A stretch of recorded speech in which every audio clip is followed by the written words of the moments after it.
say there's nothing to do here, tell me what you want to do, and come up with some plans, and we'll work on them together. But we have the Flower Town players, and they do their productions, and they're great. If we bring the tourists from the cruise ships in here, I could see the Flower Town players producing a little 15-minute skit. And every time we bring a busload of them, they'd rotate who could do the skit, but you got to have something for them to do. So they'd go sit in the theater for a little bit, watch the skit, tell them a little bit about Somerville. Then they could stroll over to the museum, and Chris could give them a little tour of the museum. Then they got all the area down here. I just think there are all kinds of possibilities, but you got to work at it, and you got to coordinate. And I think you coordinate with Dream, Chamber, players, community orchestra, Sculpture in the South. Can you imagine taking them through the park? I don't know of a town anywhere the size of ours with the collection of public sculptures that we have.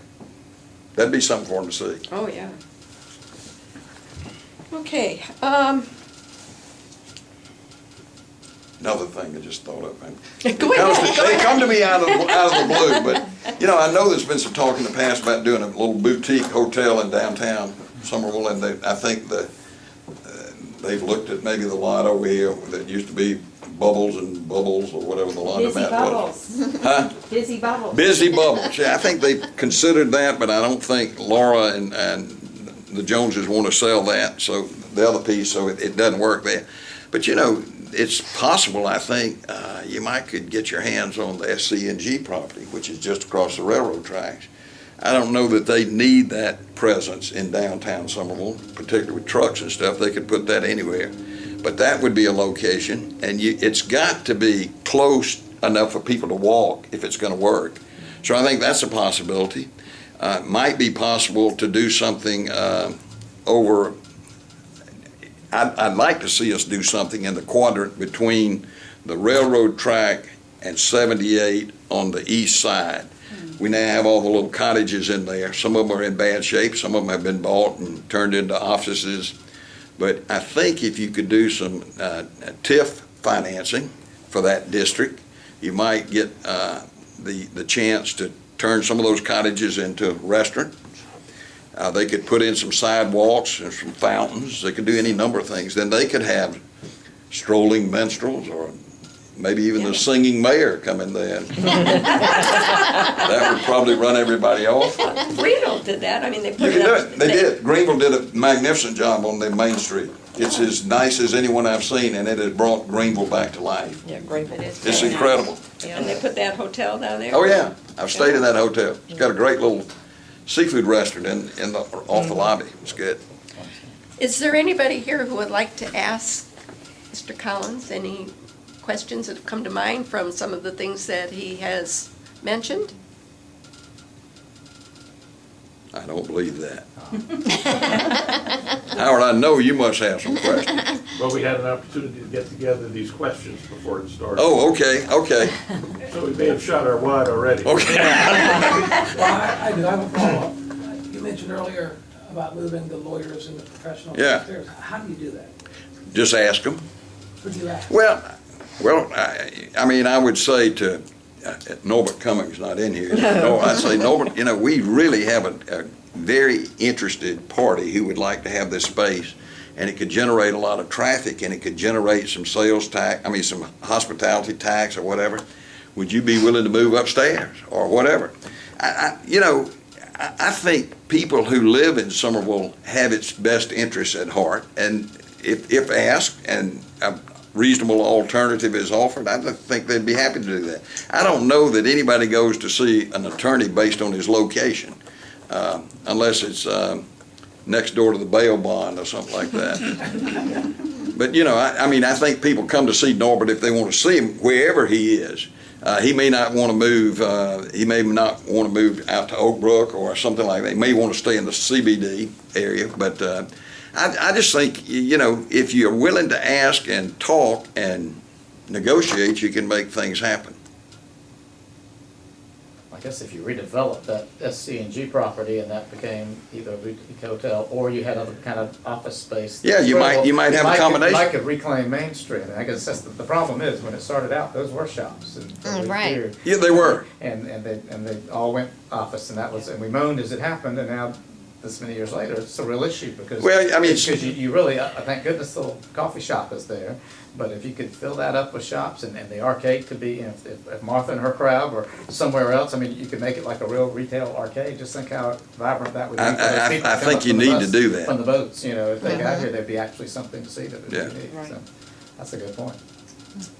You need some buy-in with the landlords. And I think you could get that. You know, basically, having been a landlord, my partners and I did the renovation of the Ice House in 1980 and 81, and we had tenants there, and of course, you got to keep your tenants happy. But usually, if you get a good paying tenant, it doesn't matter to you whether it's a lawyer or a whatever, you know. So they would be pleased with whomever you could get, but they don't want to give up a real solid relationship with an attorney who's paying the rent on a whim for somebody that might come in and be there 3 months. So Right. you just got to work at it. Well, it occurs to me if the retail base is strong enough, then you're able to attract retail and you have a vibrant retail community, that those folks, like Norbert owns all those spaces in the Yeah. building. He would love to get better rent for it, and he could go somewhere else and make money by having a good, strong retail operation in there, if we were able to kind of do a King Street type, you know, transformation up here. So I don't know, that would be very interesting, because that's what's so wrong with that block. You know. I mean, you got to have something for people that will bring the people there. And you gotta raise the quality of what's there. I mean, you've got to have the unique, really good, strong draw, I think, so. I would like to ask a question about the Civic Center. Your thoughts about that? I was a member of the ABCC board as it formed. I stayed 1 year and got off. But I think it's certainly worth looking at. As you know, they commissioned a study. I guess that's done now. They were trying to raise the $50,000. I think they got some grant money to find out if it's feasible. I'm a Low Country advisor on the Gaylord and Dorothy Donnelly Foundation, so I got John Sands, who runs that, to come down and meet with us to tell us about experiences he's seen in other communities throughout the Low Country with this same concept. And he was very frank, and he said, you know, this is a wonderful idea, but what you got to remember is it has got to be, you got to have a business plan to make sure it's going to work. So if you say, wouldn't it be great to have a civic center in Somerville? Everybody would love it. Who would love it enough to pay? I mean, if the Somerville Community Orchestra wants to play there, they're going to have to pay, because just if the singers want to perform, they've got to pay. Now, you can sell tickets to the public and all this sort of stuff, but he was pointing out that a building of that size, you can have utility costs of $100,000 a year.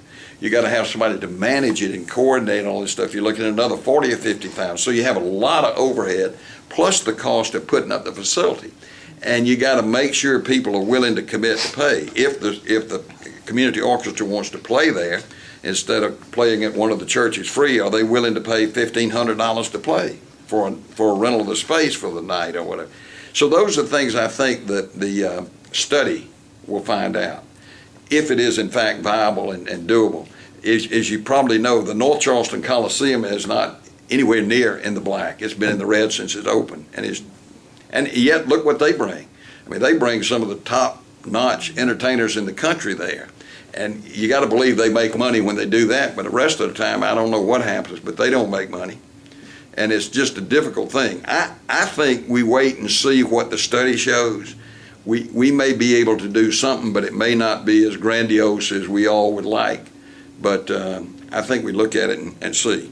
And I don't have a commitment one way or the other, except I'm committed enough to say we ought to pursue the study and see what it shows in terms of viability. Yes, sir. Bill, one of the things that we've heard in the past is that Somerville might need a full-time as opposed to a part-time mayor. What kind of a mayor would you be?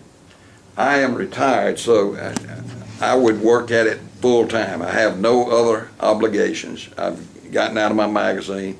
I don't believe, this is me, I don't believe during the next 4 to 8 years, the town of Somerville can survive with a part-time mayor. I think there are too many challenges. I think Keith Summey, if we don't stay alert, Keith Summey will own most of Somerville within the next 4 years.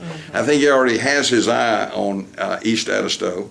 I don't want those people living in North Charleston, and I don't think they want to live there either. But we got to have somebody who's working at it all the time.